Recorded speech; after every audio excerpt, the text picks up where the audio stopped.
두 분이 지금 자녀가 있으시죠? 있습니다. 네, 있습니다. 게임 같은 것들이 지금 하나요? 많이 하고 있죠. 많이 하고 있어요? 예. 그러면 아빠잖아요. 네네. 애가 그런 게임을 계속 하고 있네? 내 자녀가 공부할 시간은 전혀 시간을 두지 않고 게임에만 너무 몰두해서 공부를 아주 조금만 해요. 또 어디까지 허용해줘야 돼요?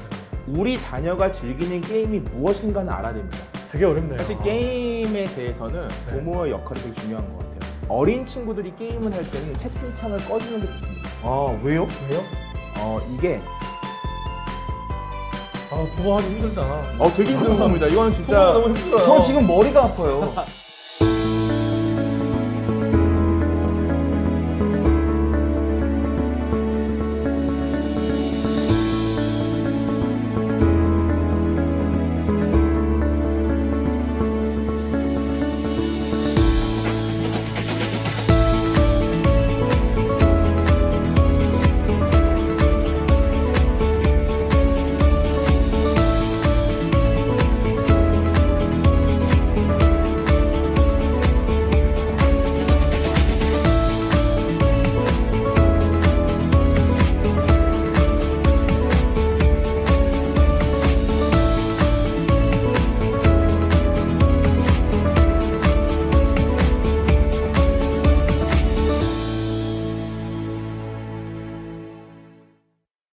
네, 안녕하십니까 왕표 여러분. 네, 소설가 권도사입니다. 네, 지난번에 4차 산업에 관련돼서 강의를 한번 들으셨죠. 네, 오늘은 미디어에 관련된 강의를 우리가 토크쇼로 준비를 했습니다. 미디어 하면 우리가 게임과 SNS 그리고 뭐 또 여러 가지 매체를 통해서 우리가 알고 있는데요. 이 시간 미디어를 이해할 수 있는 기회를 가졌으면 좋겠네요. 네, 오늘 방송을 도와주실 패널분 두 분을 모셨습니다. 네, 자, 누구부터 소개를 할까요? 우리 게임에 관련된 얘기를 하기로 했으니까 게임 회사 대표님을 먼저 우리가 소개를 한번 해보도록 하겠습니다. 예, 대표님, 자기 소개 좀 부탁드리겠습니다. 네, 안녕하세요. 저는 그램퍼스라는 회사의 대표를 맡고 있는 김지인이라고 합니다. 그램퍼스는 2014년에 설립된 회사고요. 게임 개발하는 회사입니다. 감사합니다. 중요한 건 우리가 그램퍼스라는 게임 회사를 많이 들어보지는 못했어요. 익숙하지가 않아서. 네네. 어떤 게임을 지금 우리가 이해를 하면 될까요? 저희는 사실 글로벌 서비스를 하는 회사여가지고 한국에서는 사실 인지도가 없는 게 사실이고요. 근데 한국에도 이제 서비스를 하는 게임이 있습니다. 저희가 이제 카카오 플랫폼에 올라가 있는 마이 리틀 셰프라는 게임을 개발하고 있고 서비스를 하고 있는 회사인데 주로 이제 여성들이 많이 즐기는 게임이고요. 많이 즐긴다고 해서 대부분의 여성들이 즐기는 건 아니고 일부 여성들이 조금씩 즐겨주고 있고 현재 한국에서는 한 4년 정도, 글로벌에서는 한 5년 정도 서비스를 하고 있는 게임입니다. 자, 그리고 옆에서 우리 인상이 굉장히 좋아 보이세요. 예. 감사합니다. 예, 김윤기 강사님이라고 제가 얘기를 듣고 있는데 네. 도대체 어떤 강의를 하시길래 강사라는 지책이 붙었을까요? 네, 여러분 안녕하세요. 저는 1인 크리에이터 시대에 유튜브 활동을 하고 있는 김윤기라고 합니다. 주로 기독교 관련된 내용을 다루고 있기 때문에 외부에 소개할 때는 기독 유튜브라고 얘기합니다. 반갑습니다. 네. 예, 반갑습니다. 네. 제가 궁금한 게 생겼어요, 갑자기. 네네. 예, 사람들이 많이 보시나요? 근래 와서 조금 조회수가 떨어지긴 하는데 그래도 기독교 유튜브 사이에서는 꽤 많이 보는 편으로 알고 있고 지금 구독자가 한 24,000명 정도 되고 있습니다. 24,000명이요? 24,000명이 사실 유튜브 세계에서 많다고 말하기는 좀 어렵거든요. 네. 근데 기독교 내용 자체가 약간 좀 매니아층들이 많기 때문에 그렇지만 기독교 안에서는 영향력이 없다고 볼 수는 없죠. 네. 네. 우리가 얘기했을 때 그 게임이라고 얘기를 하면 그 옛날에 막 그 소꿉놀이나 막 고무줄놀이, 막 공기놀이, 그리고 술래잡기 이런 게임들을 우리가 얘기를 하고 있잖아요. 근데 오늘날 와서 게임이라고 하면 그런 게임하고는 조금 다른 개념의 게임들인 것 같아요.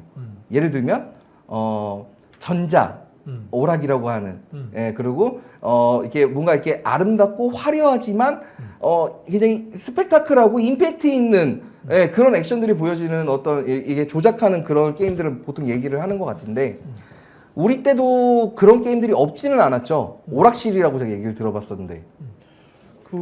저희 때는 오락실에서 예를 들면 그 뭐죠? 아도겐 예, 이름 뭐죠? 스트리트 파이터요. 스트리트 파이터. 스트리트 파이터 많이 했고 시간이 지나서 또 그 뭐죠? 철권. 철권. 생각이 안 나요. 철권 많이 했죠. 네. 별로 안 하신 것 같은데요. 별로 안 하신 것 같아요. 그리고 이제 제가 이제 중고등학교 보낼 때는 그 스타크래프트 많이 했죠. 블리자드에서 나온 거. 네. 네. 아, 그때는 좀 오락실하고 개념이 조금 다르죠. 많이 달라졌죠 그때. 예, 많이 달라졌어요. 네. 그때를 기준으로 해서 우리가 PC방이라는 게 성행을 했었잖아요. 네. 맞아. 우리 부모님들 세대가 사실 뭐 드라마를 보기도 하고 네. 뭐 유행가 하나를 외워야 되고 왜냐면 그게 다 이유가 뭐냐면 소통을 하기 위한 방법이었거든요. 내가 뭐 콘서트 예를 현장 들면 가기도 하고. 네, 드라마를 보면서 엄마들끼리 드라마 이야기를 하면서 소통의 어떤 창구로 쓰이는 거였고요. 내가 트로트 하나를 배워서 트로트 같이 부르면서 노래방에서 소통하는 게 문화였던 겁니다. 그런 방식이 세대 간에 이제 이어지면서 이제 온라인 게임이나 모바일 게임으로 바뀌게 된 거죠. 네, 바뀐 거죠. 아이들은 이제 밖에 나가서 더 이상 놀지 않잖아요. 밖에 나가서 놀이터를 보면 요즘 아무도 없습니다. 네, 뭐 학원 같은 거 다니느라 바빠서도 없지만 애들이 이제 주어진 시간이 제한되어 있고 사실 네. 요즘 같은 이제 팬데믹 이슈가 있으니까 네. 사실 온라인에서 노는 게 더 익숙해진 세대인 네, 거죠. 네. 아, 너무 속상한 것 같아요. 그런 얘기 딱 들으면. 네. 왠지 그 옛날에 우리가 이렇게 막 몸으로 부대끼고 막 이렇게 놀던 그 놀이하고는 또 다른 개념인 거잖아요. 그래서 이제 닌텐도에서 링피트 어드벤처 나왔습니다. 집에서도 운동할 수 있게 나온 거고요. 그것마저도. 네, 그것마저도 이제 그렇게 또 게임으로. 뭐 이렇게 링을 하나 사가지고 뭐 배에 끼고 이렇게 운동도 하고요, 다리에 끼고 운동도 하고 굉장히 어렵습니다. 저처럼 배가 나오면 그게 들어갈까요? 한 40일 정도 하면은 기본적으로 한 3에서 8kg는 빠진다고 하니까 한번 해보시는 게 좋을 것 같아요. 네. 자극적인 것만 즐기는 게 게임이 아니고 게임이라는 건 이제 킬링 타임용도 있고요, 시간 때우기도 있고, 그다음에 힐링용도 있고. 힐링용? 예, 힐링할 수 있는 거죠. 네. 게임을 하면서 잠깐 그러면 대표님 부모님들이 즐길 만한 게임은 없나요? 있습니다. 당연히 있죠. 어떤 게? 뭐 고스트 포커류 같은 게 이제 부모님들이 즐기는 게임이었고. 포커요? 포커? 네네네. 도박 얘기하시는 거예요? 아니 그러니까 그 옛날 넷마블에 뭐 이거 소셜 그거 카지노는 사실 실제 리얼 머니가 들어가지 않기 때문에 도박과는 좀 거리가 있고요. 아, 리얼머니가 들어가지 않는다. 네, 리얼 머니 들어가지 않고 게임 재화로서 뭐 그냥 뭐 공짜로 주는 코인으로만 즐겨도 재밌는 어떤 컨텐츠 중에 하나인데 사실 그건 너무 올드한 세대고요. 네. 그 다음으로 넘어오면 이제 자녀들과 같이 즐기는 게임들 좋은 것 같아요. 그러니까요. 뭐 이런 예를 네. 들면 뭐 동물의 숲 같은 게임 혹시 들어보셨나요? 아, 들어봤죠. 닌텐도. 팬데믹 때문에 굉장히 많은 매출고를 올렸죠. 네. 닌텐도가 거의 가족들이 같이 하니까 10조 가까이 벌었어요 작년에. 근데 그 중에 10조. 그 중에 한 3조 정도 매출이 이 동물의 숲에서 발생한 매출입니다. 특히 미국, 10조에서 3조. 네, 미국에서 유럽에서 좀 많이 팔렸는데 그 동물의 숲은 사실 우리가 어릴 때 즐겼던 뭐 심즈 혹시 아시나요? 심즈나 들어봤죠. 네, 들어봤죠. 들어봤죠. 예, 뭐 그 도시 건설하고 막 이러는 거 아니에요? 도시 건설보다는 이제 하나의 메타버스 서비스 안에서 뭐 사랑도 나누고 친구도 사귀고 심즈라는 캐릭터가 만들어집니다. 본인과 유사하게 만들어서 들어가서 이제 즐기는 건데 아, 메타버스 게임이네요. 그거. 메타버스 게임. 아마 건설하는 게임은 심시티. 아, 그러니까 심즈가 있고 심시티가 심시티. 있는데 아. 뭐 심시티 같은 부분도 패밀리 게임으로 되게 좋은 게임이죠. 많은 분들이 오해하고 계세요. PC방에 다니면 네. 애들이 공부를 못 할 거다라고 말씀을 하시잖아요. 네, 네. 근데 우리 PC방만 놓고 봐도, 그리고 제가 봤을 때는 오히려 공부하고 게임은 연관성이 큽니다. 비례를 해요. 비례를. 그러면 게임 잘하는 아이들이 공부도 잘해요. 근데 실제로 그래요. 그리고 제가 눈으로 확인하고 있는 부분들도 있고. 심시티 같은 걸 하면은 사실 아까 이제 공부 잘하는 애들이 게임도 잘한다는 거에 어떤 큰 요인이, 심시티는 도시를 건설하는 게임인데 그 안에서 수학적인 요소가 굉장히 많이 워킹되고 있어요. 아, 수학적인. 네.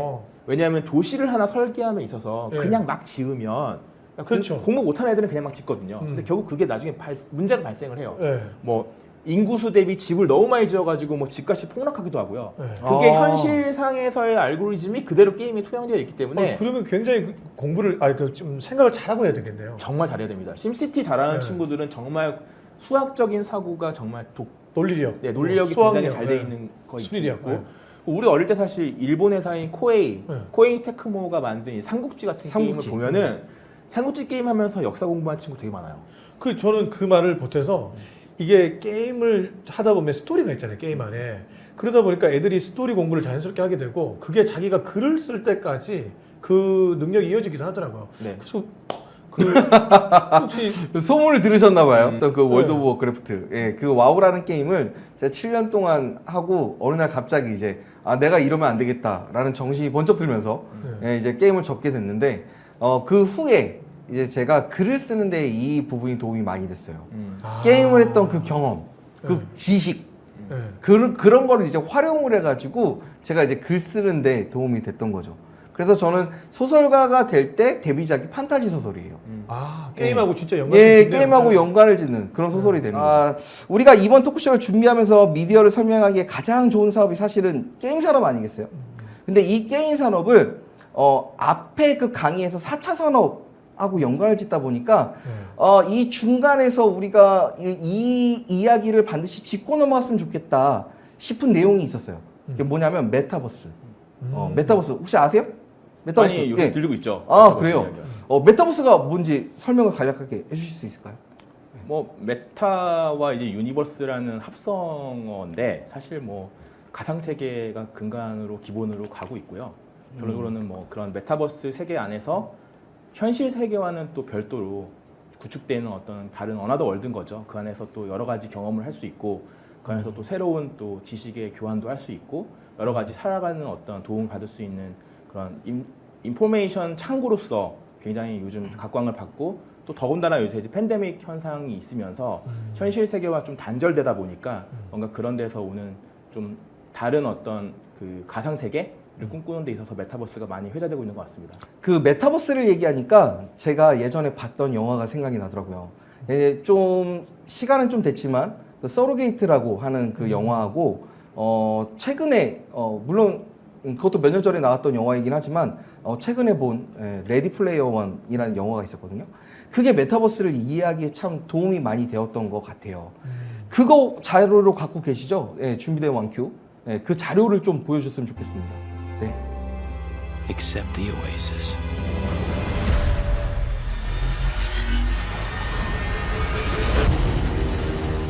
A whole virtual universe.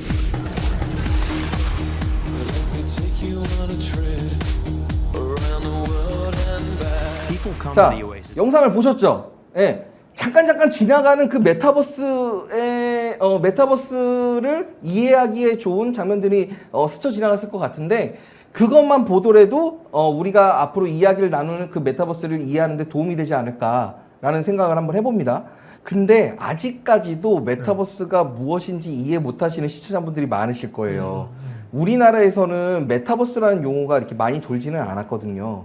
그럼 메타버스가 아니라 메타버스를 이해하는 부분에 있어서 예, 기술연구단체 그러니까 ASF에서 메타버스를 총 4가지 범주로 분류를 했다 그래요. 그래서 우리가 4가지 범주로 분류를 했다고 했으니까 그 4가지가 뭔지를 먼저 알아봐야겠죠. 증강현실이라는 게 있고 그리고 라이프 로깅 그리고 거울 세계 그리고 가상 세계 이렇게 4가지로 나눠지더라고요. 우리가 증강현실이라고 했을 때 제가 그 기억나는 게임이 하나 있더라고요. 그 포켓몬고 해보셨어요? 전 해보지는 못하고 많이 접했죠. 그냥 이게 하는 사람들을 많이 봤고, 예. 강원도 어디서 막 그거 포켓몬고 뭐 찾고 막 이런 것도 했던 것 같은데. 네, 한국이 안 풀렸을 때 예. 속초 지역에서 속초 풀려가지고 기억이 나요. 속초에 포켓몬을 잡으러 예. 떠났죠. 뭐 그런 것도. 네, 어마어마해요. 네. 그게 저도 해봤거든요. 예. 그러니까 이게 스마트폰으로 이렇게 딱 비춰보면은 이 현실, 이게 카메라 비추듯이 이렇게 비춰지거든요. 네. 그리고 거기에 몬스터 한 마리가 떠요. 그럼 그 몬스터를 향해서 볼을 던지는 거죠, 이렇게. 이렇게. 던져갖고 포획을 하면은 내 몬스터가 돼버리는 거예요. 아, 내 몬스터가 되는 거예요.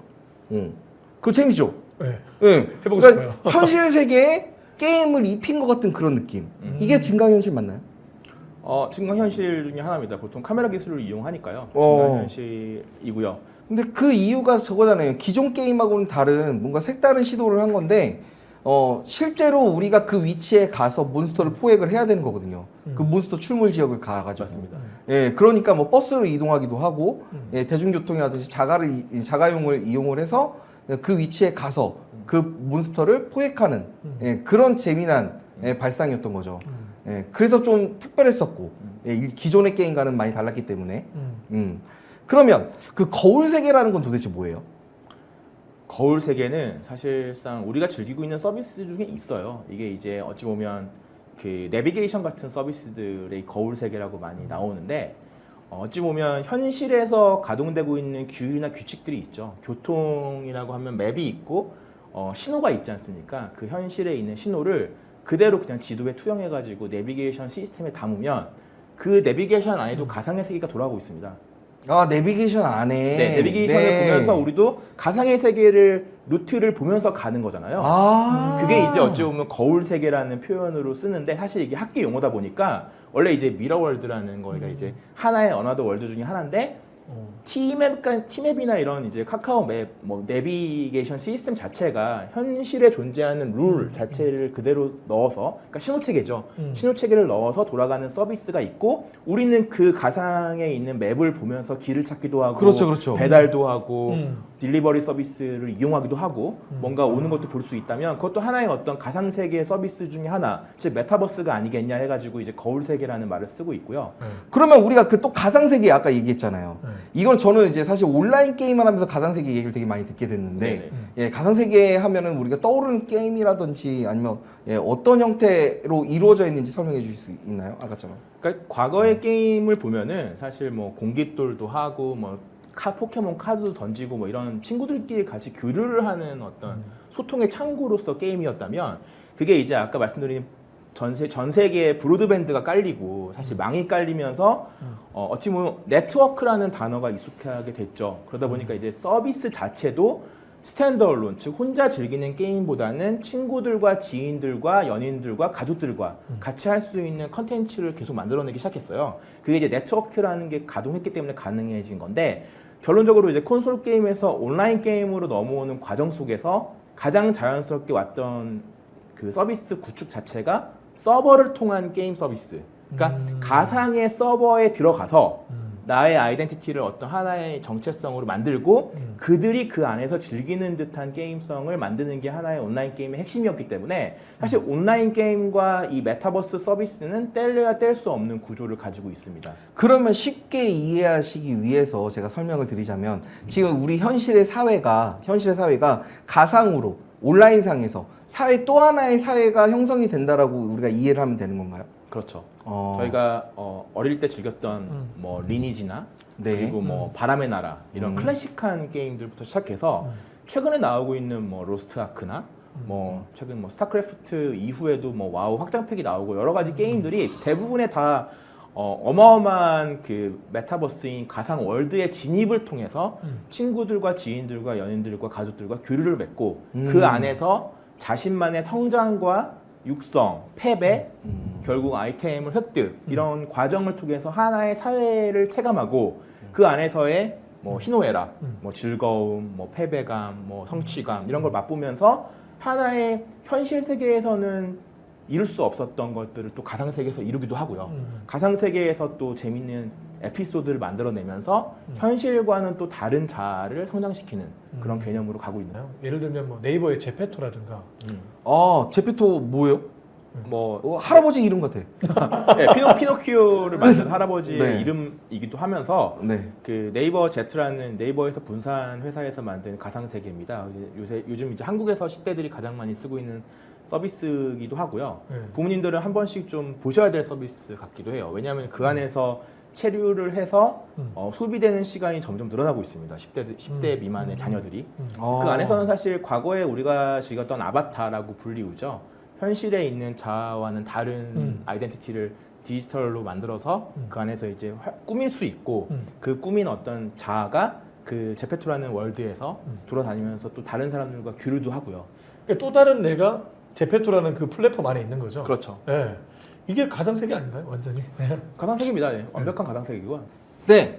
그래서 우리가 그 마지막 하나를 남겨놓고 있어요. 그 메타버스 네 가지 범주 중에 마지막 하나, 라이프 로깅. 네, 라이프 로깅. 우리가 지금 이 라이프 로깅을 마지막에 얘기하는 이유가 있거든요. 이 우리 그 라이프 로깅 하면 떠오르는 게 저는 SNS가 떠오르는데 그렇게 이해하면 되나요? 뭐 우리가 즐겼던 싸이월드나 네, 싸이월드 맞죠. 예, 그런 거. 일상을 다 기록했던 그런 예. 그리고 최근에 뭐 페이스북이라든지 또 인스타그램. 인스타그램. 그리고 또 유튜브. 예, 유튜브까지. 네. 그런 부분들을 우리가 라이프 로깅으로 이해하면 되는 건지. 그렇죠. 뭐 제가 보기에는 이제 라이프 로깅 그러면 개인의 사생활을 이제 오픈해서 어떻게 보면 또 다른 아까 어나더 월드 얘기하셨는데 그런 월드 속에서 활동을 하는 거죠. 소셜 네트워크 시스템이라는 것도 결국엔 같은 개념이잖아요. 그러니까 또 다른 사회 속에서 인스타라는 인스타 어떤 사회, 그리고 유튜브는 유튜브만의 그 사회, 그리고 페이스북은 페이스북만의 그 사회, 그 사회 속에서 이렇게 말 그대로 라이프 로깅을 하는 거니까 예, 뭐 그렇게 볼 수 있겠죠. 이게 과거에는 UCC라는 거 있었어요. 뭐 혹시 UCC, 예. 학부모님들 아실 것 같은데 UCC라는 개념이 그러니까 유저들이 만든 컨텐츠를 서로 이렇게 쉐어링하는 건데 과거에는 그게 되게 조악하다 보니까 그러니까 품질이 많이 떨어지는 거죠. 그래서 크게 뭐 홍보도 되지 않고 그리고 나한테 수익이 오지 않으니까 사람들이 그걸 하다가 끝났단 말이에요. 근데 유튜브라는 거는 구글에서 사실 유튜브가 초창기에는 크게 흥행을 하지 못했는데 구글이 유튜브를 인수하면서 엄청난 플랫폼이 되어버렸죠.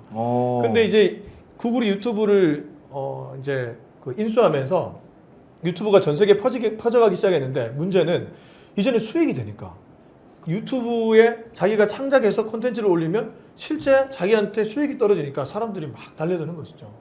이 쌍방향이라는 게 엄청난 효과를 지금 이루고 있는 것이죠. 쌍방향이라고 하면 뭘 얘기하시는 거죠? 예전에는 공중파에서 만들어서 뿌리면 그걸 그냥 사람들이 시청자들이 소비를 했잖아요. 그렇죠. 일방적으로 그냥 듣는다. 예, 예. 일방적인 그 물론 그것도 뭐 쌍방향 요소가 있다고 볼 수도 있지만 그래도 네. 일방향적인 게 너무 컸는데 지금은 소비자가 직접 만들어서 자기가 뿌릴 수 있는 쌍방향인 거죠. 아, 양방향, 아, 쌍방향. 양방향. 예, 네. 그죠. 네. 쌍방향이라고 그러니까 약간 저급하게 느껴져서. 예, 약간 예. 저급하죠. 말씀다 네. 인터랙션이니까요. 네. 그렇게도 아, 이해할 수 그렇군요. 있겠네요. 네네네. 아, 역시 영어를 너무 잘하셔요. 이게 유튜브가 사실 근데 일반 컨텐츠만이 아니라 커머스까지도 오게 되니까 예. 그 커머스. 라이브 커머스가 보통 쌍방향으로 이루어지거든요. 네. 근데 여기 최근에 이제 라이브 커머스가 대두되면서 그런 유튜브 크리에이터 하시는 분들이 이제 커머스까지도 이동을 시키는 그런 쪽으로 또 수익화가 됐죠. 그 유튜브라는 건 그렇긴 한데 사실 유튜브도 많이 보지만 뭐 페이스북이라든지 이제 인스타그램도. 인스타그램도 예, 많이 하거든요. 사실은 저는 페이스북을 통해서 사실은 와이프를 만났어요. 아, 예. 예. 들으셨죠 소문? 예, 그 스토리 한번 얘기해 주세요. 뭐 스토리까지 얘기하면은 좀 이렇게 부끄럽긴 한데요. 네. 어쨌거나 이제 저는 이제 작가다 보니까 소설가이기도 하고 네. 이제 활동을 하다 보니까 사람들한테 알릴 수 있는 광고 툴이 필요했던 거죠. 그 중에 이제 저는 이제 페이스북을 선택을 한 거고 이제 제가 책을 출간할 때마다 이제 그러한 작품에 대한 이야기 그리고 작품에 대한 사진 그리고 제 사진 그리고 제가 활동하는 어떤 내용들을 실시간으로 올린단 말이에요. 그럼 많은 분들이 그걸 실시간으로 확인을 하세요. 물론 이제 나중에도 확인을 하지만 그렇게 하다 보니까 사람들과의 그 관계가 점점 넓혀지더란 말이죠. 예. 그 중에 이제 우리 와이프가 있었던 거죠. 근데 이제 제가 이제 저도 얼굴에 이제 미모에 반하신 건 아니고요. 솔직하게 말씀을 드리는데 정말 예뻤어요. 네. 지금 지켜보고 있나요? 아, 네. 지금 아마 우리 와이프는 지금 보고 있을 겁니다. 아, 네. 네. 그래서 어쨌거나 그 페이스북을 통해서 그 친구라고 얘기하면 이제 우리 와이프, 예, 담벼락을 들어가서 와이프의 사진을 이렇게 몰래 훔쳐보기 시작을 했죠. 예, 그러다 보니까 이제 관심이 더 생기기도 하고, 그러다 보니까 문자를 주고받게 되고, 그 문자를 주고받던 게 전화를 하게 되고, 예, 그러면서 이제 서로를 조금 더 이해하게 되고, 그리고 내가 작가로서 이런 활동을 하고 있다라는 걸 와이프도 알게 되고, 네. 그리고 내가 만나러 갈 테니까 한번 보자 라는 말을 하게 되는 거죠. SNS 그 페이스북이 소통의 장이 된 거네요. 소통의 장이 됐죠. 네. 그 SNS 하려고 하는 게 사실은 소통하기 위해서 하는 거 아닌가요?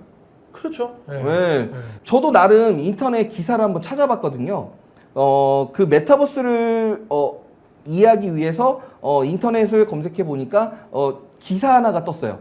그 기사가 어떤 기사인지 우리가 한번 또 보고 이야기를 하면 좋을 것 같습니다. 자, 올해 미국 뉴욕 증시의 상장 대우로 여겨진 로블록스 제작사가 지난 10일, 그러니까 3월 10일이에요. 상장과 동시에 흥행에 성공했답니다. 예, 상장 직후 시가총액이 무려 380억 달러. 예, 와. 대박이죠. 네. 우리나라 돈으로 43조 원이래요. 와, 이건 뭐 어디 그림이 그려지나요, 이게? 그러니까요. 네. 와, 대단하네. 38년 역사에 일렉트로닉 아츠라고 그 게임사 중에 유명한 게임사가 있어요. EA. 예. EA의 시총이 375억이었는데 그거를 뛰어넘었대요. 예. 그만큼 게임 산업에 많은 자본들이 움직이고 있다라는 거. 그리고 쏠리고 있다라는 거. 그거를 우리가 이 기사를 통해서 알 수 있게 되는 거죠. 네. 자. 게임 산업에 대한 자본이 이렇게 들어간대요. 대표님. 네네. 예. 저는 이 얘기를 들으니까 대표님이 생각이 나더라고요. 많은 자본이 그쪽으로 쏠린다잖아요. 예. 그 시장의 규모가 굉장히 클 것 같아요. 게임 산업의 그 역사만큼이나 사실 그 전체 규모도 굉장히 큰 시장입니다. 전체 뭐 2020년 기준 자료가 아직 안 나와서 사실 추산하기 힘들지만 2019년 자료에 의하면 전 세계 게임 시장이 보통 한 300조 정도 되는 시장이에요. 이 300조라는 돈이 사실 너무나 큰 돈이어가지고 가늠이 안 되실 수가 있는데 요즘 뭐 이제 한국 영화가 사실 많이 또 상을 받지 않았습니까? 뭐 네, 기생충도 네. 있고 이번에 이제 미나리라는 영화가 이제 영화 시장이 다 합쳐도 한 50조에서 60조밖에 안 됩니다. 그럼 그리고 엄청나네. 음반 시장 뭐 요새 뭐 방탄소년단이나 뭐 트와이스 네, 이런 BTS, 친구들 예, BTS 예. 같은 친구들이 다니는 이제 이 전 세계 음반 시장이 한 또 60조 정도. 그러니까 게임 시장이라는 거는 사실 엔터테인먼트를 총괄해서 한 300조 정도 되는 가장 단일 마켓으로는 가장 큰 엔터 서비스 시장이고요. 그 중에서 한국 시장이 차지하는 비중이 대한민국 게임 시장이 한 15조 정도 됩니다. 15조. 15조요? 예. 아. 그럼 굉장히- 퍼센테이지는 얼만큼 되는 거예요? 300조 시장에서 이제 15조니까 네. 뭐 한 계산이 안 돼요. 우리가 산수에 약하잖아요. 산수 네. 약해가지고. 뭐 300조에서 15조니까 5% 정도 되는 거죠. 아, 네, 5%. 네네네. 네. 계산이 제일 빠르시네요. 네, 네, 네. 예, 계산이 우리- 빠르시네요. 예, 제일 원래- 사업하시는 분들 원래는 한국이 이제 한 지난 10년 정도 역사를 보면은 이게 두 자릿수 이상의 마켓도 됐었습니다. 사실 한국이 이제 온라인 게임 종주국이다 보니까 그런 게임이 많아졌고 뭐 넥슨의 뭐 카트라이더나 뭐 메이플 스토리 같은 게 크면서 한국이 종주국이에요? 온라인 게임이 종주국입니다. 온라인 게임이요. 온라인 게임에. 네, 네. 이제 외국에는 이제 PC 콘솔 게임을 주로 했었고 혼자 하는 게임이었다면 네. 그걸 이제 한국에서 브로드밴드가 깔리면서 사실 네. 즐기셨던 스타크래프트 같은 게 이제 네. 그때 나오기 시작한 거고 이게 망이 깔리니까 필요한 게 컨텐츠였기 때문에 게임 개발사들이 많이 탄생을 한 탄생하게 거였죠. 됐고. 그렇죠. 그러다 보니까 이제 그런 게임을 즐기는 친구들이 이제 매시블리 중요한 건 이제 친구와 친구들끼리 하나의 서버에 모여서 네. 오늘 얘기할 메타버스도 그 중에 하나인 건데 오. 그런 게임 시장이 좀 커지면서 한국 게임 시장이 굉장히 크게 급성장을 했어요.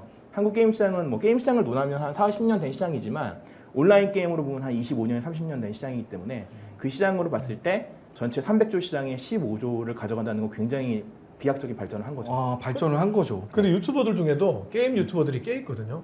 게임 유튜버들 중에 퓨디파이.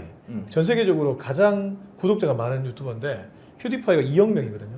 스웨덴 오. 사람인데 그 사람이 게임을 하는 게임 유튜버예요. 그러니까 예. 게임 산업에서 게임 산업을 컨텐츠화해서 유튜브 활동을 하는 거죠. 방금 말씀드린 300조 시장은 단일 프로덕트의 마켓으로 이루어진 전체 프로파일 시장이고요. 지금 말씀하신 유튜버나 이런 어라운드 영역에서 있는 네. 사람들까지의 매출 영향력을 합치면 오. 약 400조에서 450조 시장이 와, 바로 게임 시장입니다. 엄청나네. 야, 어마어마하네요, 그러니까 정말로. 게임 네. 프로덕트로 만들 수 있는 게임 시장이 300조. 네. 그리고 말씀하신 크리에이터, 뭐 네. 게임의 부가적인 어라운드 영역에 네, 있는 또 네. 산업이 많거든요. 뭐 예를 들면 게임을 기반으로 한 애니메이션, 게임을 기반으로 한 웹툰, 게임을 기반으로 한 뭐 소설, 웹소설 이런 것까지 다 합치면 약 400조가 넘는 시장입니다. 또 유튜브 활동을 하시는 분들 중에 꽤 유명한 분들이 있는데 보람튜브 들어보셨어요? 예, 예. 보람 튜브요? 네, 보람튜브라고 그 보람이가 이제 주인공인데 아, 보람이가 그 보람이 사생활을 막 촬영해서 올리는 거예요. 막 라면을 먹기도 하고 뭐 재밌게 아빠하고 놀기도 하고. 근데 그게 아이들한테는 굉장히 유명한 유튜브 채널이거든요. 근데 심지어 보람튜브가 그걸 활동해서 강남에 건물 빌딩을 샀다고 하잖아요.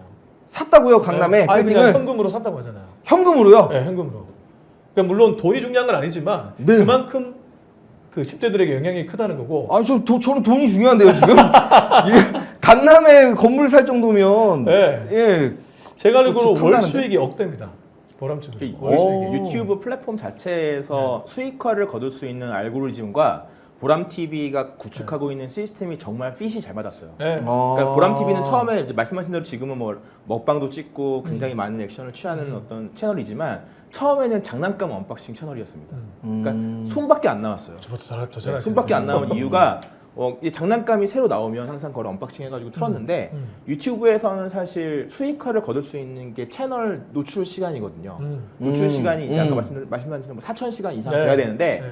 장난감 언박싱 영상을 이제 엄마들이 아이들한테 틀어준 거예요. 그러니까 말도 안 나오는 영상을 애들이 계속 본 거죠. 근데 유튜브가 한 번 빠지면 뭐 추천 알고리즘에 의해서 비슷한 영상으로 계속 이어지잖아요. 근데 이게 이제 보람 TV의 영상으로 계속 이어진 거예요. 그렇죠. 네. 그러다 보니까 말도 안 나오는 채널에서 장난감이 뜯어지는 어떤 쾌감을 아이들이 계속 볼 수밖에 없는 거고 그러니까 오. 엄마 아빠들은 사실 아이들 보는 게 굉장히 힘든 육아 중에 하나니까 네. 보통 이제 유튜브 네. 채널을 많이 하나 틀어놓고 틀어주잖아요. 아이가 거기 보면 시간 동안 자기는 다른 자유 시간을 그래서 그 유튜브에 생각하고 있는 알고리즘의 어떤 컨셉과 네. 그 채널의 어떤 성향이 너무한 핏이 잘 맞아가지고 맞습니다. 단시간에 뭐 서브스크라이브도 굉장히 많이 됐고 그 다음에 노출 시간 대비 광고 수익도 엄청나게 벌어가지고 결국 뭐 그분이 사실 뭐 건물을 살려고 했던 분은 아닌데 결론적으로 서비스 자체의 본질의 가치가 굉장한 큰 팬을 만들었고 팬이 다시 돈을 불러온 그렇게 된 거죠. 특히 도티라는 사람도 있거든요. 유튜버 중에 돈티요? 도티. 아 도티. 도티가 원래 게임 유튜버예요. 거기도 게임 유튜버인데, 그러니까 게임과 유튜브를 딱 접목시켜 가지고 자기만의 또 다른 무언가를 만드는 사람이죠. 그런 사람이 보겸이도 있고 보겸 유튜버 300만 400만 막 가깝거든요. 엄청나요. 지금 10대들에게 보겸이가 한마디 하면 그냥 그거는 쫙 퍼져나가는. 강사님이 그 정도 안 되잖아요, 그죠? 전 뭐 그냥 열심히 해야 됩니다. 네. 그러니까 이런 크리에이터들이 사실 몇 백만, 몇 천만 구독자를 보유하고 있는 사람들은 거의 그냥 연예인으로 보시면 그렇죠. 되고요. 근데 그들을 이제 뒤쫓는 팔로워층이 이제 소위 말해서 요즘 단어 중에 연반이라고 해서 연반인. 연예인인데 일반인인데 연반인이라는 단어를 씁니다. 그러니까 약간 이제 구독자가 좀 있는 설마 일반인. 네, 일반인. 그걸 이제 인플루언서라고 네. 표현하죠. 아, 인플루언서. 그래서 연반인을 쫓는 또 일반 친구들이 이제 그런 이제 소위 말해서 큰 구독자를 보유하고 있는 채널을 보다 보니까 그 채널의 하나의 비디오 로그를 찍어서 브이로그를 알리고 또 그들의 또 일반적인 또 재밌는 소설거리를 또 찍어서 알리기도 하고 각각의 채널에서 자기만의 스타일을 삶을 계속 투영하고 있는 게 바로 이제 라이프로그 중에 하나라는 거죠. 그래서 근래 유튜브 활동을 하시는 분들 중에 그런 게 있었어요. 그러니까 자기가 유튜브 하다 보면 자극적인 걸 다룰 수밖에 없게 되거든요. 왜냐하면 유튜브 조회수가 되게 중요하기 때문에 유튜브를 하다 보면 그래서 사람들의 주목을 받기 위해서 자극적인 컨텐츠를 다루는데 그 자극의 끝이 라이브 방송에서 아주 위험한 행동을 하는 거예요. 그래서 막 난간에서 막 춤을 춘다든가 실제로 그게 뉴스화돼서 그 사망한 사례가 있어요. 한번 지금 그 사례를 보여주시면 좋을 것 같은데요. 예. 어떤 중국인지 정확하지는 않습니다. 여성분이 그 난간에서 막 춤을 추는 그런 장면이거든요. 자료화면 준비되어 계시죠? 한번 보여주실까요? 네. 네. 지금 이 영상, 지금 기사처럼 그 라이브 방송을 하다가 사람들의 주목을 팍 받으려고 그 난간에서 막 춤을 추다가 추락해서 죽어버린 거죠. 네, 이러한 부정적인 사례도 있습니다. 저도 네. 비슷한 영상을 많이 봤어요. 근데 꼭 부정적인 것만 있지는 않죠. 긍정적인 것도 있습니다. 예를 들면 근래에 왜 한강에 죽은 그 학생이 있잖아요. 네. 그 학생이 가장 좋아했던 유튜브 중에 한 명이 감스트였어요. 감스트라는 사람은 게임 유튜버면서 또 축구 중계를 하는 유튜버기도 해요. 근데 원래 공중파가 건의가 있잖아요. 유튜브가 그러면 약간 B급 감성이라고 볼 수도 있는데 워낙 이 사람이 해설을 잘하니까 감스트를 공중파에서 초빙해서 해설을 한 적도 있어요. 아무튼 그 감스트가 유명한데 유튜브 안에서 200만 구독자를 갖고 있거든요. 근데 이 죽은 그 학생이 감스트를 너무 좋아했던 거예요. 그래서 감스트가 직접 유가족을 위로해주는 그리고 선한 영향력이라고 볼 수 있겠죠. 네. 위로를 해줬다고요, 유가족을. 네, 유가족을 만나서. 그럼 위로가 됐겠네요. 위로가 되죠. 네. 우리 아이가 가장 좋아했던 사람이었으니까. 사실은 그 블리자드 같은 경우에는 옛날에 이제 중국 자본이 흘러 들어가기 이전에 블리자드 같은 경우에는 그 게임성을 굉장히 추구를 했단 말이에요. 예, 뭔가 사회적인 문제를 일으키지 않고 자기들만의 룰 안에서 정말 게임을 정말 즐겁게 즐길 수 있는 게임을 만들고자 노력했던 회사 중에 하나가 전 블리자드로 저는 생각을 한단 말이죠. 하지만 우리나라에는 그런 만한 회사들이 저는 없다고 봐요. 왜 우리나라만 유독 그럴까요? 우리나라만 그런 건 아니고요. 네. 사실 콘솔 게임의 역사부터 시작을 하자면 사실 게임 만드는 방식 자체가 좀 달랐던 것 같습니다. 콘솔 게임을 만들기 위해서는 보통 게임 개발자보다 더 중요하게 생각했던 게 시나리오 작가예요.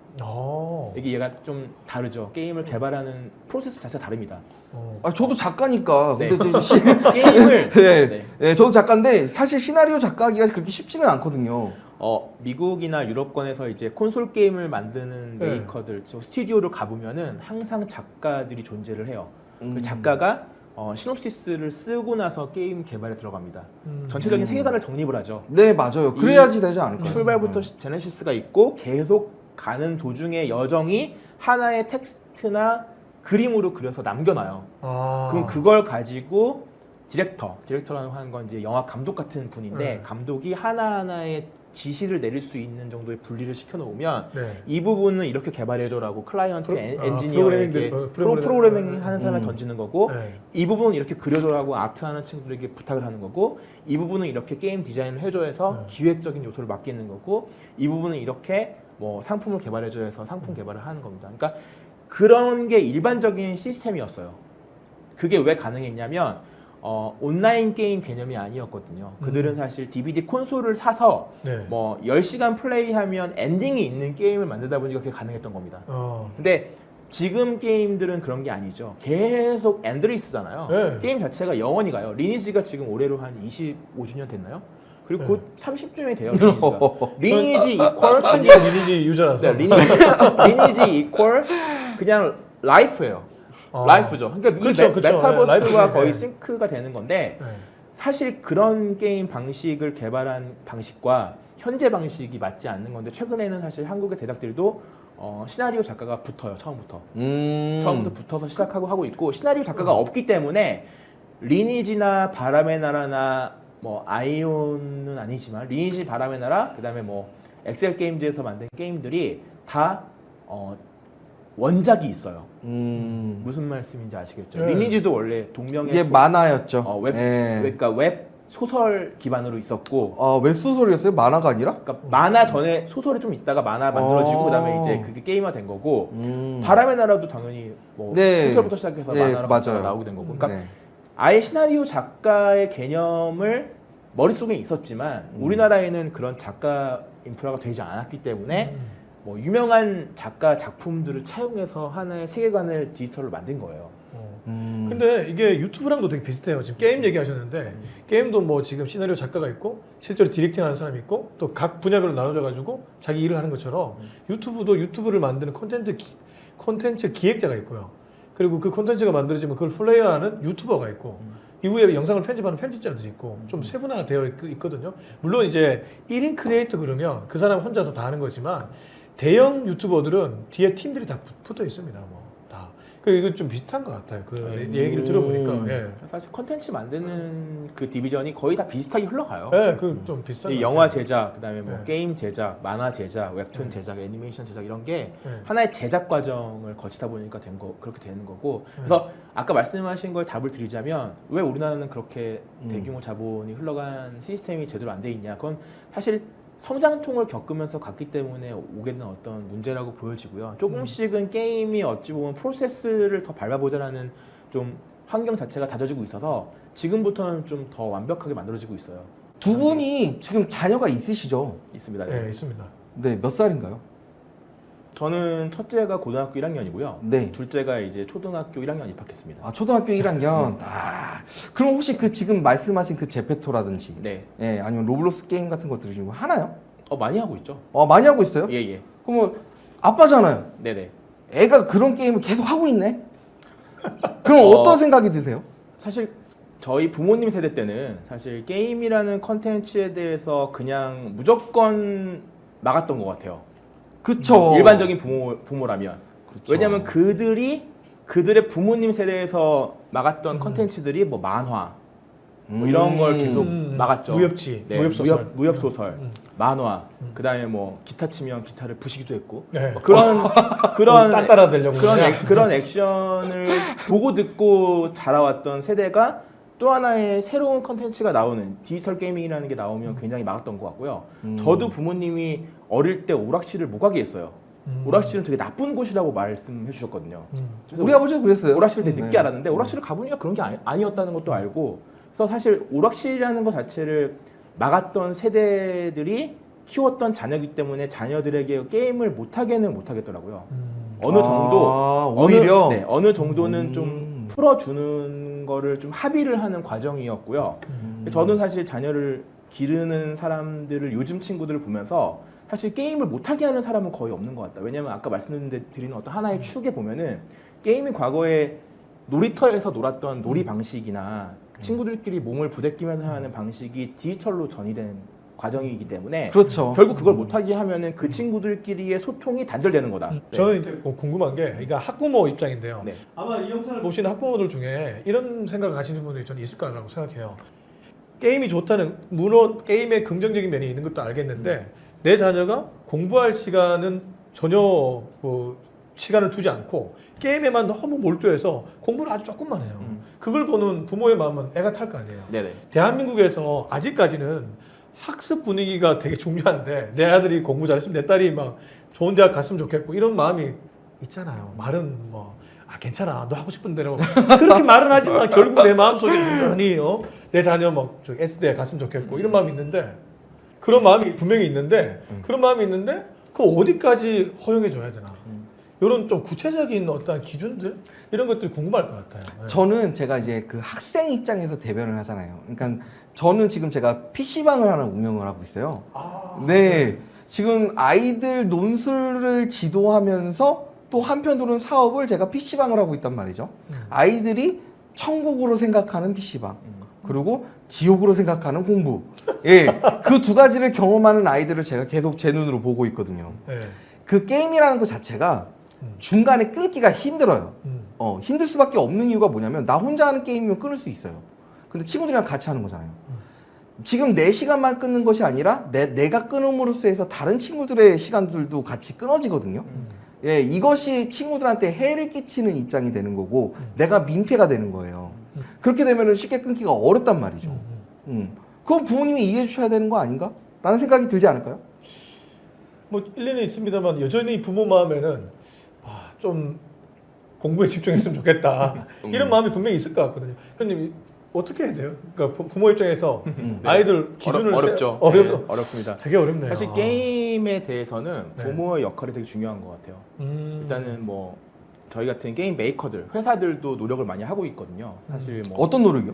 뭐 일방적으로 보면은 이제 뭐 한국만 있는 법이지만 셧다운제라는 게 있어서 10시 이후에는 이제 미성년자들이 접속을 못 하게끔 하는 것도 있고, 그리고 전체 이제 누적 플레이 타임 때문에 이제 더 이상 진행이 안 되는 이제 누적제도 존재를 하고요. 그러니까 집중해서 계속 게임을 못 합니다. 그러니까 리미트를 걸어주는 거예요. 네, 리미트 걸어주는데 그건 이제 회사 차원에서 정부의 이제 보건복지부나 뭐 여성가족부에서의 권고사항을 하나의 프로세스화 시킨 거고요. 근데 부모의 역할이 중요한 부분은 분명히 시간 제어는 필요한 부분이 있어요.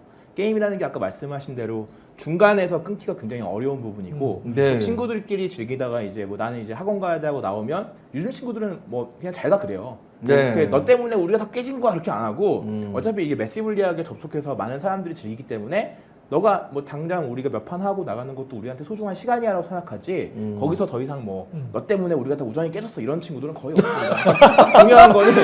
중요한 거는 부모의 역할은 분명히 타임베이스에서 제어가 해줘야 돼요. 그건 분명히 필요한 부분이고요. 게임을 하는 데 있어서 자녀들에게 정말 좋은 게임을 권유를 해줘야 되는데 그게 어렵잖아요, 사실상. 어렵죠. 어려운 부분인데 우리 자녀가 즐기는 게임이 무엇인가는 알아야 됩니다. 이게 되게 중요한 부분이에요. 부모님이 게임을 좀 알아야 되겠네요. 게임을 다 알 필요는 없지만 네. 우리 자녀가 어떤 게임을 하고 있다는 정도는 좀 같이 이야기를 할 수 있어야 돼요. 되게 어려운 부탁일 수도 있는데 그게 네. 왜 중요하냐면요. 아까 이제 로블록스라는 게임에서 저는 많이 발생을 하게 된 건데, 로블록스가 이제 굉장히 역사도 깊고 오래된 게임이지만 그리고 10대들이 많은 게임, 그 게임 안에 또 많은 게임이 있어요. 그 게임 안에 또 다른 게임이 예, 그 어떤 게임이냐면 그게 이제 게임 개발사에서 만든 그런 게임만 있는 게 아니라 그쪽은 이제 오픈 월드에 개발만 좀 할 수 있으면 미니 게임이나 마이크로한 게임들을 넣을 수 있게끔 준비가 된 거죠. 그러니까 그 안에는 수만 가지의 또 별도의 게임들이 존재를 해요. 그러니까 굉장히 이게 이해가 좀 안 되실 수 있는데 보통 우리가 게임이라고 하면 하나의 게임이 열리면서 그 게임을 하게 되잖아요. 근데 네. 로블록스는 하나의 플랫폼입니다. 그러니까 유튜브라는 게 로블록스고 유튜브 안에 수만 가지의 컨텐츠가 있듯이 로블록스 안에도 네. 수천 개의 게임이나 뭐 시간을 소비할 수 있는 컨텐츠가 많은 거죠. 그래서 여기서 중요한 거는 첫 번째, 부모의 역할로서는 시간 제어가 필수다. 두 번째는 이거 되게 중요한 부분인데 영유아 그리고 어린 친구들이 게임을 할 때는 채팅창을 꺼주는 게 좋습니다. 아, 왜요? 왜요? 이게 채팅이라는 서비스가 굉장히 좀 좋으면서도 안 좋은 쪽으로 변질을 시킬 수가 있는 게 아이들은 아직 정체성이 완벽히 도달하지 않았기 때문에 채팅을 하는 서비스에서 굉장히 많은 노출될 수 있는 포인트가 잡혀요. 그 말은 뭐냐면 10대들끼리 하는 게임이라고 해서 10대만 하는 게임이 아니지 않습니까? 네. 뭐 20대도 들어오고 30대 들어오니까 그 친구들이 이 어린 친구들을 보는 시각이 다를 수가 있다는 거죠. 그래서 거기서 뭐 폭력적인 언어가 발생을 하거나 혹은 뭐 성적인 어떤 섹슈얼리즘이 발생할 수도 있고 또 더군다나 이제 약간 자아가 정체성이 아직 확연히 드러나지 않은 시기에서 그런 대화를 온건하게 하지 않다 보면 그러니까 굉장히 좀 거칠게 가는 쪽이 많아요. 게임 쪽에. 그러니까 어린 친구들끼리 모여 있어도 그런 게 있고 또 다른 계층이 들어와서 또 섞이는 게 있는데 부모가 만약에 우리 자녀가 되게 어린 친구라면 그거를 비활성화시키는 게 가장 좋은 거고요.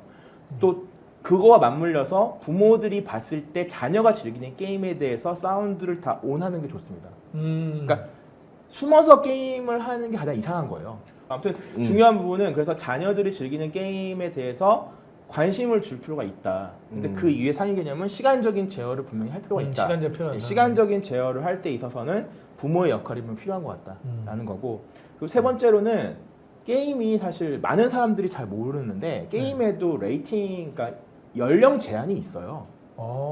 되게 모르시는 분들 많습니다. 네. 게임은 다 전체 이용가인 줄 아시는데 네. 이게 어디서부터 발생한 문제냐면 자녀들과 소통을 하는 것들 중에 하나가 이제 TV를 같이 보거든요, 부모님들이. 네. 근데 우리 어릴 때 보면은 TV 드라마를 보면서 어릴 때부터 있던 방식인데 TV 프로그램에도 분명히 연령 제한이 있거든요. 네, 18세 근데 이상 다 있죠. 네. 근데 이제 보통 이제 밤 10시 이후에 하는 드라마들은 보통 15세에서 18세가 나올 가능성이 커요. 네. 심야 시간대 하는 드라마이기 때문에 패밀리 드라마도 있지만 결론적으로 좀 자극적인 내용이 담길 수밖에 없지 않습니까? 근데 그거를 부모님들이 자녀들과 같이 봐요. 같이 봤어요. 우리 세대는. 그걸 뭐 당연하게 생각하고 있고 근데 사실 거기서부터 문제가 발생을 하거든요. 자녀들이 만약에 15세 미만이면 15세 이상 드라마를 못 보게 되는 거를 엄격한 룰로 정해야 되는데 그게 컨텐츠의 하나로서 보면은 부모랑 같이 보면 괜찮아라고 얘기를 많이 하죠. 근데 괜찮지 않다는 거예요. 거기서. 게임도 마찬가지죠. 자녀가 12세인데 막 15세, 18세 게임을 하고 있어요. 그럼 그게 분명히 문제라는 걸 인지를 시켜 주셔야 되고 거기서 발생할 수 있는 책임을 부모가 지어줘야 됩니다. 그러면 학부모 입장에서는 이 게임이 연령대가 어느 연령대의 게임인지 정도는 알아야 된다고 말씀하시는 알아야 거예요? 되는 거죠. 게임을 켜면은 가장 먼저 나오는 게 그 연령 보드판이 나오고요. 그리고 게임 콘솔 타이틀을 사면은 뒷면을 뒤집어 보면 하단부에 게임 나이가 나옵니다. 그게 이제 예를 들면 미국에서는 엔터테인먼트 소프트웨어 레이팅 보드라는 기관에서 하고 있고 한국은 게임을 등급위원회가 있습니다. 그래서 모든 게임이면 다 등급을 매기게 되어 있어요. 출시 직전에. 최근에는 모바일 게임까지도 등급을 매기거든요. 그러니까 이 등급에 대해서 나라에서 하는 일이기 때문에 부정이 아니라 어느 정도의 그 가이드라인을 만든 거기 때문에 부모의 역할로서 제어를 할 수 있는 거다. 결론적으로 보면 시간 제어는 분명히 하셔야 되고요. 두 번째는 우리 자녀가 즐기는 게임에 대해서 어떤 게임을 어떻게 즐기는가에 대해서 많이 공부할 필요가 있다는 겁니다. 그리고 그걸 제어를 못할 경우에는 자녀가 어릴 경우에는 채팅창의 비활성화 혹은 뭐 사운드의 온, 그다음에 이제 좋은 게임을 부모하기 힘들다. 되게 힘든 겁니다. 이거는 진짜 부모가 너무 힘들어요. 저 지금 머리가 아파요. 우리가 게임 중독하면 또 얘기할 거리들이 또 많잖아요. 그렇죠? 엄청 많죠. 네, 엄청 많죠. 특히 학생